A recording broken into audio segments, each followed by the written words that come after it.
Guys, ganito dapat magprito. So, para hindi matalasikan yung mukha mo, so gayahin mo lang yung ginawa ko.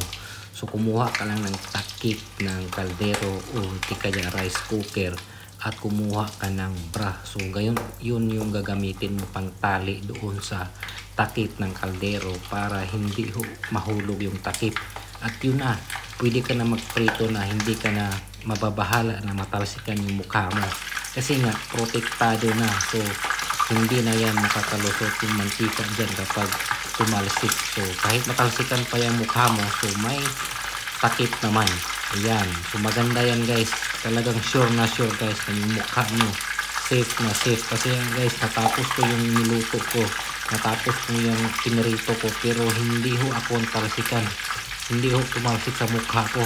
Kahit yung lumpia na pinirito ko ay talagang pumuputok pa. Pero hindi ho ako naputukan sa mukha kasi nga meron hong takip. So nakakover na po yan. O diba ang galing. So kaya kung kayo ay takot so magprito na matalsikan yung mukha nyo, so gayahin nyo lang yung ginawa ko.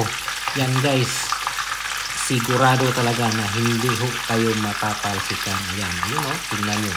Diba, pasayo-sayo pa ako dyan. Nilalapit ko pa yung mukha ko kahit yung pumuputok-putok yung lumpia. Pero talagang kumpiyansa ako na hindi ho ako matatalsikan. Ayan, naluto na nga yung lumpia at ligtas ho ang mukha ko. So talagang hindi ho natatalsikan yung mukha ko. Ayan, diba? So kayo dyan, kung natatakot kayo na matalsikan yung mukha ko, mukha nyo, gayahin nyo lang yung ginawa ko. Ayan, very simple lang yan na technique. Ayan, diba? Yan, luto na. O, ganun lang kasimple.